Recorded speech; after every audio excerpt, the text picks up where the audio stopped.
Hello and welcome back to my channel, Teresa's Crafty Cabana. Today I'm going to show you how I made this little tag, foldable tag. Now you can see the outside of it is not finished, but that's because I'm going to be putting several of these together at the end of this series. I've already made a sunflower one, so that's going to go on the first page. And then this is my apple one.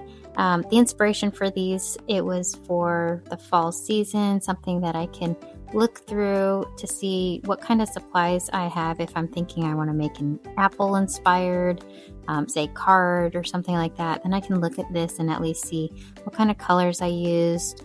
In this case, I used some distress spray stains. I also made this really cute shaker.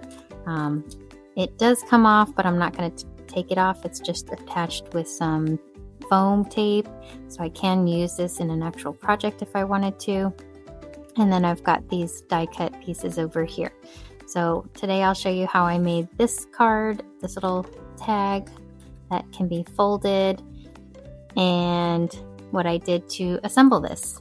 All right, let's get started. This is just unraveled. And then this is the Yuletide and the Mulled Cider. I think it's Mulled Cider. Mulled Cider. This one has more of an orange at the top where the Mulled Cider is, and a really pretty bright red. It's all very shiny, so I love it. Alright, so let me cut the little apple pieces out. So after I cut out all of my little apple pieces, this is the die cut that I was using. Just got the half of an apple and like a quarter of an apple or something, like opened and then even smaller. So unfortunately, this doesn't have like a big background piece to layer it on top of, so when you put these together, it's just these two pieces, but you don't really have anything to secure it to unless you're gluing it directly on your piece of paper. So one of the things that I decided to do is take this, the one that I used for the insides, and use that apple piece as a template. And I'm just using a pencil, and I'm just going to draw around the outer edge. Don't think I can get any more out of this. So I had already cut up 3 of them.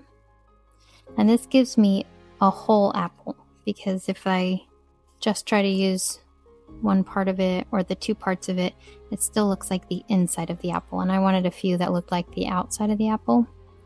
But also that got me thinking that I wanted to have something for these to kind of nestle into so I could glue them down. So what I'm going to do next is cut out or make some brown paper, and then with the brown paper, because that's what color the seeds are, I'll cut these.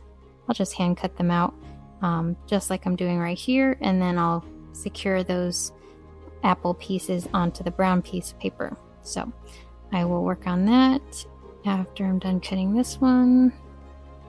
Okay, so there are my whole apples, and then I'll go in and make the back sides for these little apple pieces. Alright, so I've got all these apple pieces already glued together. I was just going to show you, so I cut this out, the brown, and that's going to show my seeds. I'm just using my Zig glue. These are very thin, so the pen makes it easier to kind of do a precision. And then I just kind of line it up.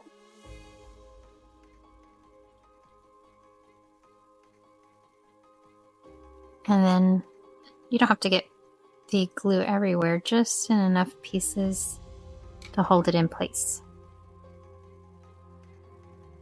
And just kind of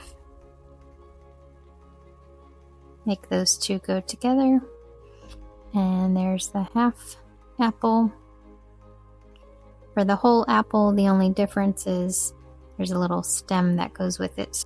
What I ended up doing was using my tacky glue, just putting a little dot right there. Take my stem,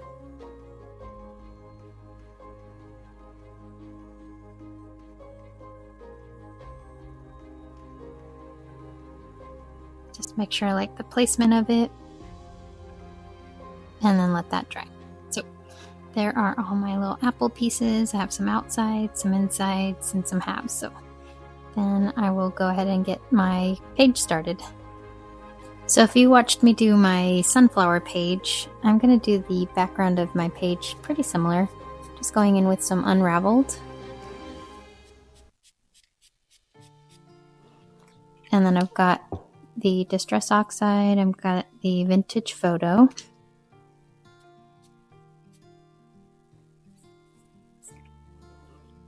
And then I came in with some water. Just kind of blend those all together. And then I'll go and dry it. Alright, and this is what it looks like dried. This one is a wood embossing powder.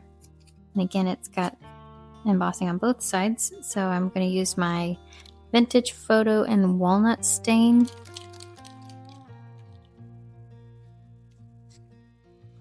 Vintage Photo is the lighter color and Walnut stain is the darker color. Throw in a little bit of water.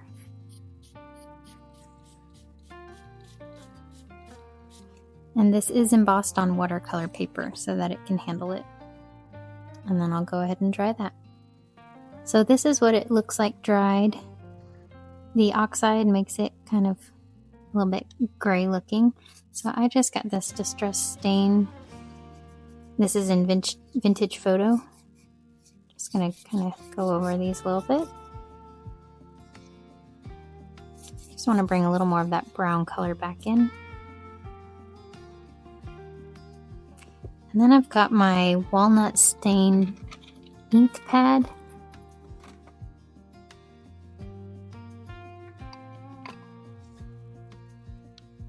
Just gonna go over the surface. Try not to get my apples.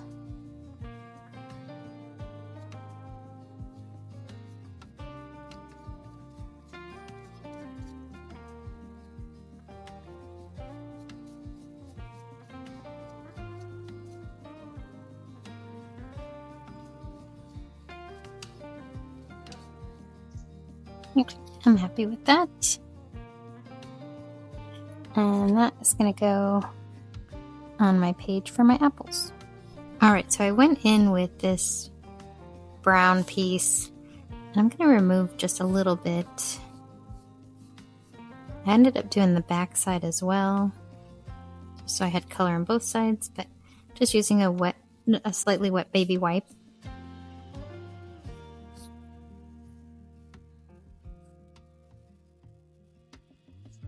And I'll do a little bit on this side too.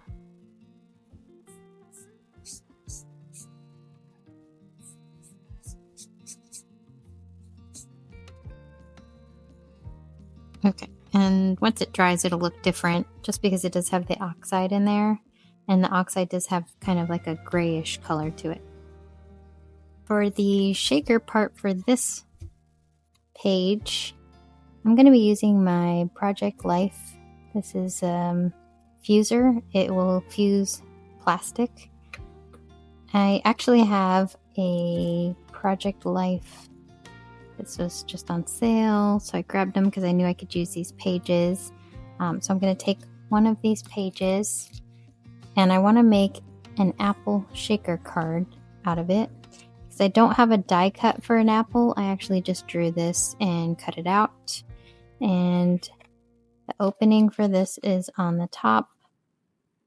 So to fuse this, just make sure your fuse tool is very hot. It does help to make sure that this isn't going to slide around. I'm just going to use a piece of washi tape. Fold it on top of itself.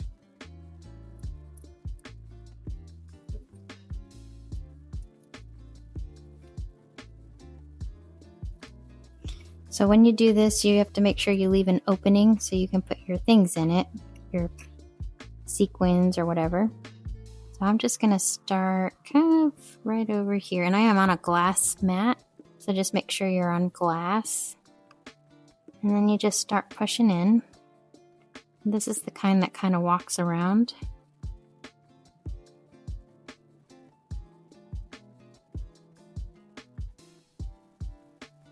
Try not to stay still for too long in one area.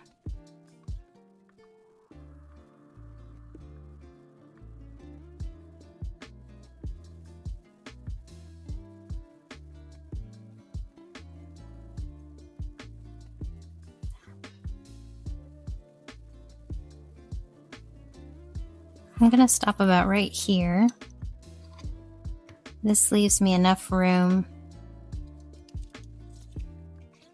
to put my sequins in, so I will still have to cut that top part or fuse the top part. So I'm not going to get rid of my apple, but what I will do is just cut out along the edge.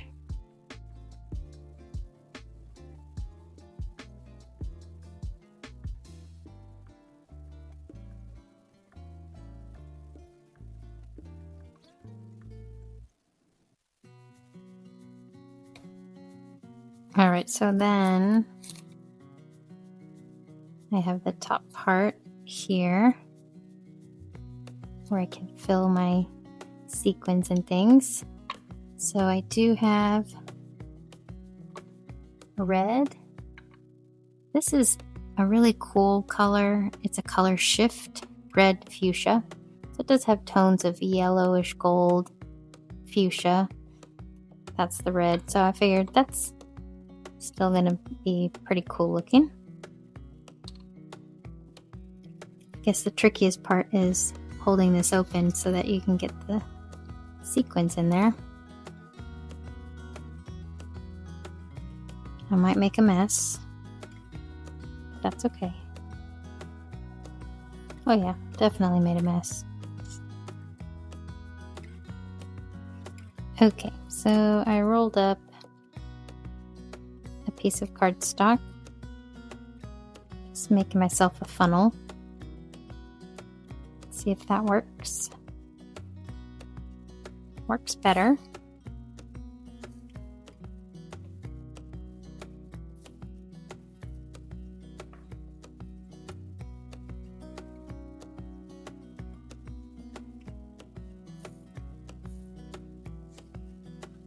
All right, I think that's pretty good. So next I'm going to seal it up. All right, so I put the apple back on my little template. Just going to press that into the glass.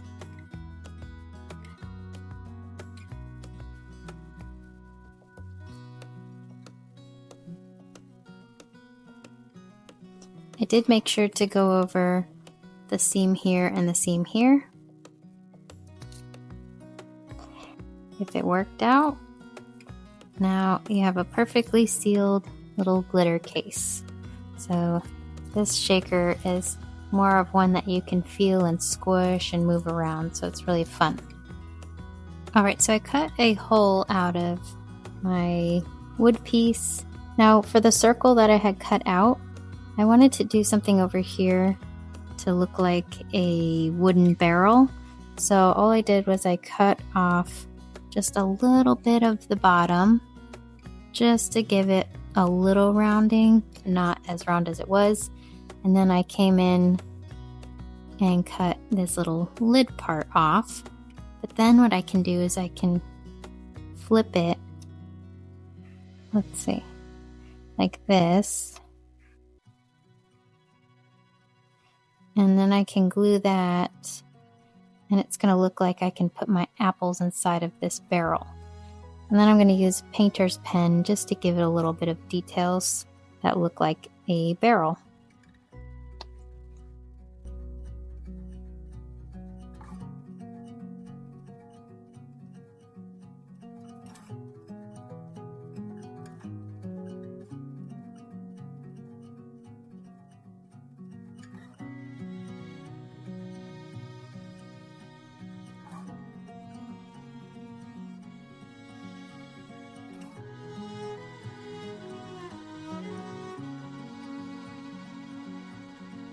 So there's my little nail holes. Now for this, since this is going to go On the other side, I will do a little line on the top of this.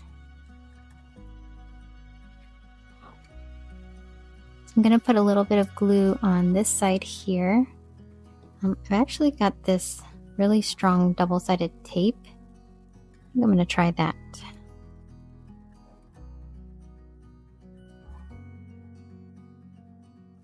This tape is from scrapbook.com. It's a really great double-sided, like super sticky tape.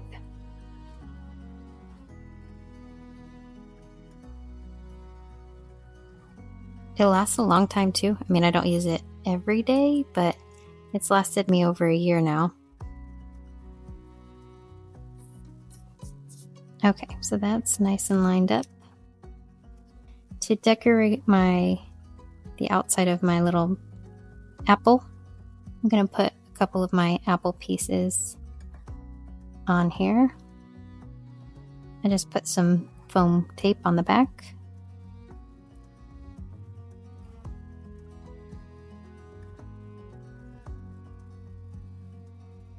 Just like that. And that way it looks like an apple with a sparkly background when I close it. And then I've got my apple pieces. So to secure this, I'm just going to use some foam.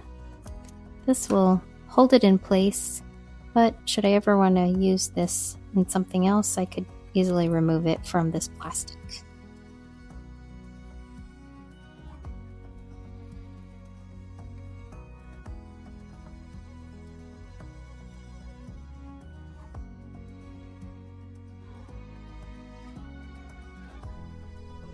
Just going to use a little bit of walnut stain on some text.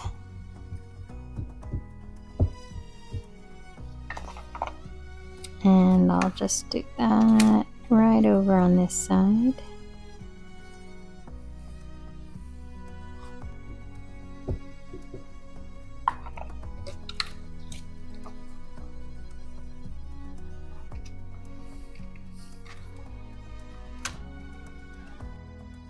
This is a Halloween stamp set, but I got this really cool looking flower, so I'm going to use that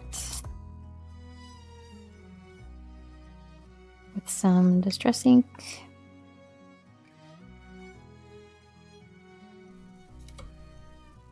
And I'm going to have it kind of come like this.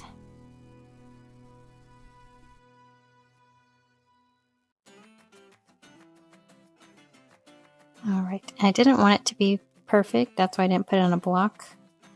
Just wanted it to have just a little bit of detail without being too perfect. So I don't actually have anything that says apples, so I'm going to make the word apples out of this clear set of alphabet stamps. So far I've got the A and the P. I'm going to use my Distress Soot. And this is the Oxide ink.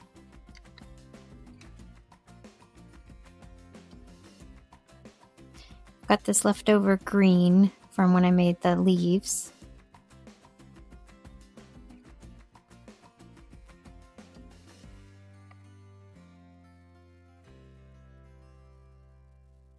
It is very difficult to see, especially because this is so shiny. So I'll probably emboss this. I used gold embossing, and you can definitely see it shows up better now. So I'm using my line on my stamp block just to line up my letters.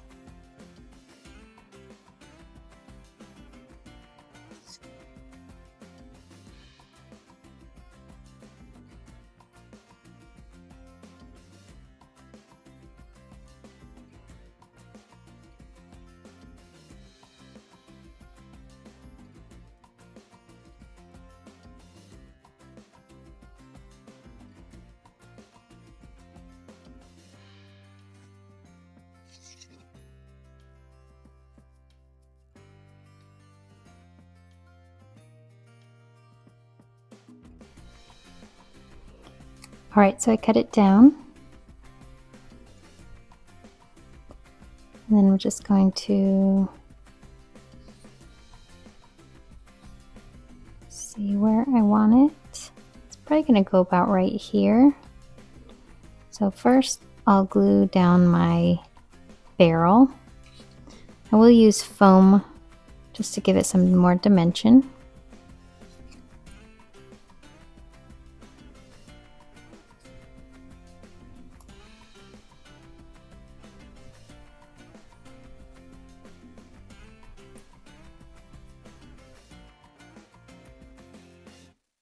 Okay. Maybe I'll just put this one on that side.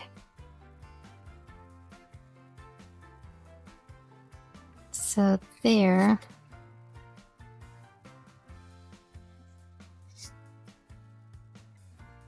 Are my apples.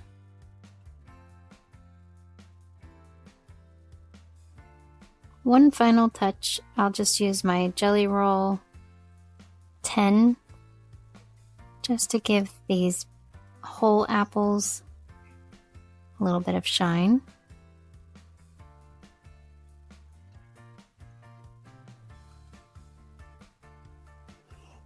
And that finishes out my apples page. So this opens up,